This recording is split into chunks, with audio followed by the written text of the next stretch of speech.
दैज्लां बोथोरनि समाव आबादारिफ्रा मुखुब फोथाराव दुब्लिनि लांदां जायगाफोरखौ सोमखोर खालामनो मुखुब आबादारिफ्रा अखा बांखा नेवसिनानैब्लाबो आबादथिलियाव माइ गायनायाव गोसो होसारदों आबादारिफ्रा।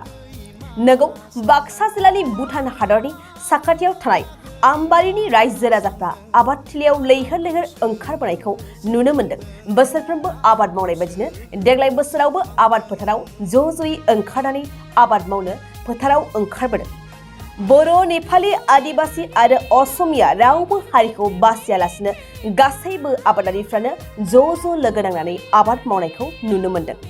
बेबादिनो गामिनि माखासे सेंग्रा सिख्ला बोराइ बेन्थ'फ्रा गासैबो लोगो नांनानै ज'-ज'यै हाल एवग्राया हाल एवदों, माइ गायग्राया माइ गायदों आरो खोथिया फुग्राया खोथिया फुदों। रंजा खुसि गासैबो रावबो रावखौबो हारिखौ नेवसियालासिनो ज'-ज'यै ओंखारनानै माइ गायग्राफ्रा माइ गायनायाव मुखुब। जाय समाव बिगियानारि आदबजों हालेवनाय नुनो मोनो, नाथाय बे जायगायाव दोरोङारि बिथिंजों एबा मोसौजों हालेवनायनि मोनसे नुथाया बयखौबो सोमोहोदों। खौसेथिनि बेंखनथायाव थानानै बेफोरबायदि ज' ओंखारना खामानि मावनायाव मुखुब बाक्सा जिल्लानि भुटान हादरनि साखाथियाव थानाय आमबारिनि रायजो राजाफ्रा। बे समाव बड'लेण्ड बुब्लिनि मोनसे खौरां।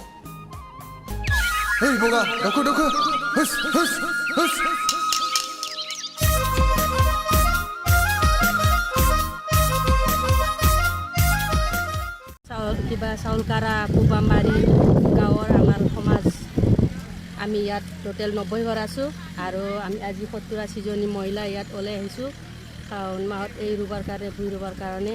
জনজাতি আমি সকলো জনজাতি ইয়াত জনগোষ্ঠী লগ হৈ ৰৈ আছোঁ একেলগে। লগতে আমাৰ জীৱিকা চলোৱাৰ কাৰণে আমি এই কামটো কৰি আছোঁ, যাতে আমাৰ সমাজখন চলি যায়। নহ'লে আমাৰ একো উপায় নাই, এনেকৈ কৰি নাখালে আমাৰ একোই উপায় নাই। সমাজখন চলিব কেনেকৈ, সমাজ মেনেজ কৰিব লাগিব। যাতে আমাৰ মন্দিৰ হৈ আছে, আমাৰ জামেশ্বৰ মন্দিৰ, তাতো আমাৰ পইচা খৰচ যায়, গাঁৱত ঘৰত আমাৰ খৰচ যায়। সেইকাৰণে আমি আজি এই খেতি বহুত বছৰ ধৰি আমাৰ এই পুবামবাৰী গাঁৱৰ মানুহবোৰে আমি সকলোৱে সমাজে খেতি কৰি আহি আছোঁ। লগতে আমাৰ চলাৰ জীৱিকাৰ কাৰণে এই খেতিৰ বাহিৰে একো উপায় নাই। ইয়াত বড়ো, আদিবাসী, বেংগলী, নেপালী, লগতে অসমীয়া চবেই লগ হৈ আজি আমি চব ওলাই আহিছোঁ ইয়াত। ভাল লাগিছে, ভালতো লাগিবই। আমাৰ গাঁওখন যিহেতু সকলো জনজাতি লগ হৈ ধুনীয়া লাগে, মিলিজুলি চলি আছোঁ, ভাল লাগিবই, ভাল লাগিছে।